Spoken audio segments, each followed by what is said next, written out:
Whoever you are, wherever you may live, your life has a soundtrack made up of the whirs, the buzzes, whistles, and gurgles of everyday existence.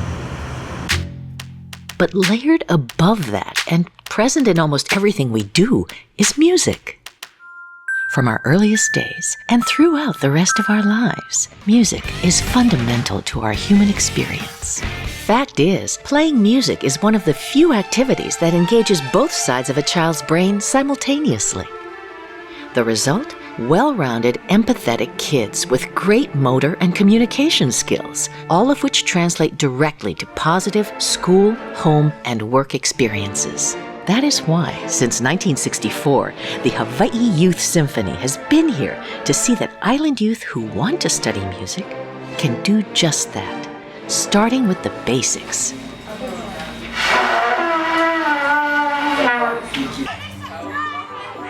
With the partnership of Hawaii Youth Symphony, we're able to provide general music classes for youth ages 7 to 9, and then an introductory band program for youth ages 10 and up. They basically subsidize nearly all of the cost. I think it's 98% of the cost that is covered by Youth Symphony. So they provide the instructors, they provide the instruments, because a lot of times parents think, my kid won't be able to have that opportunity because we can't afford it. And the Youth Symphony does such a fabulous job of really kind of breaking that barrier and bringing music to the entire span of socioeconomic statuses.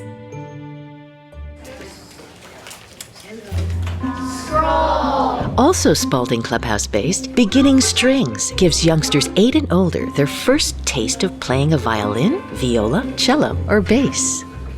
Those with a year of study under their belt can continue with the Intermediate Strings Ensemble. Here, they'll get the instruction and performance experience needed to move up to the more advanced symphony program.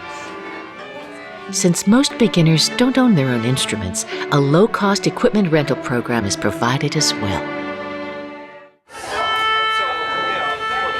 HYS fields 3 full symphony orchestras where young musicians learn, perform, and grow. Seats in these more advanced groups are won through audition. The most fundamental of the symphonies is the concert orchestra, conducted by Susan Ochionishi and Hana Watanabe. In this 90-person ensemble, students are introduced to different families of instruments, symphony protocol, and they learn to play a simplified orchestral repertoire.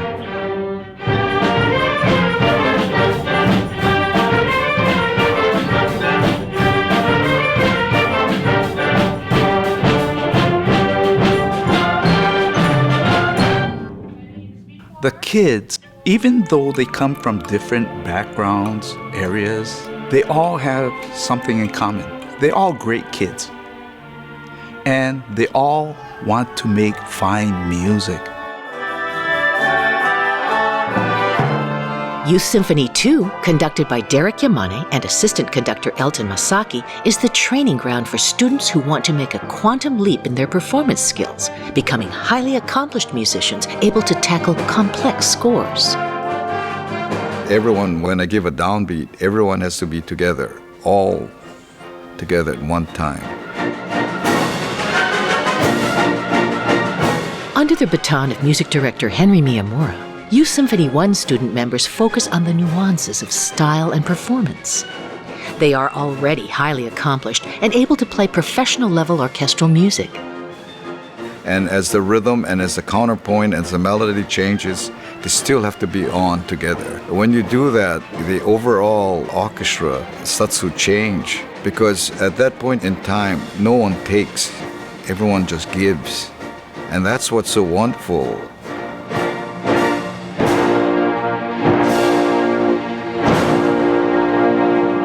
I've been doing this for 53 years, and I'm still amazed.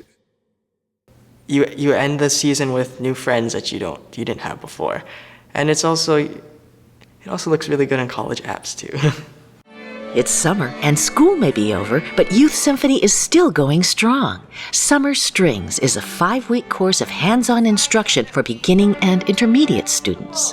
When you perform with a group of people who are all ready to play, they enjoy making music, it's just a blast when we put on the show.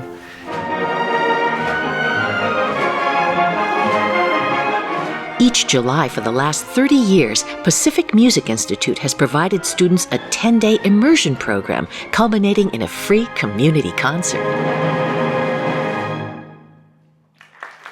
Every Youth Symphony student is subsidized to some degree.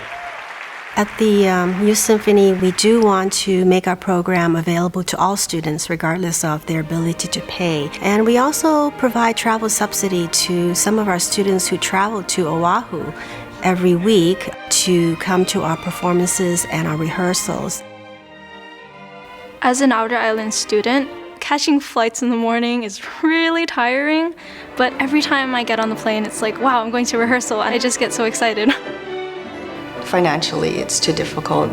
If we had to pay it out of our pockets, we would never be able to afford this opportunity for her. We really do operate on a very small budget for what we do for so many students. We enroll over 650 students a year, and we keep our tuition very low, so as a result, it only covers about 30% of our operating budget. So as you can see, we really have to reach out and rely on the community to fill the gap.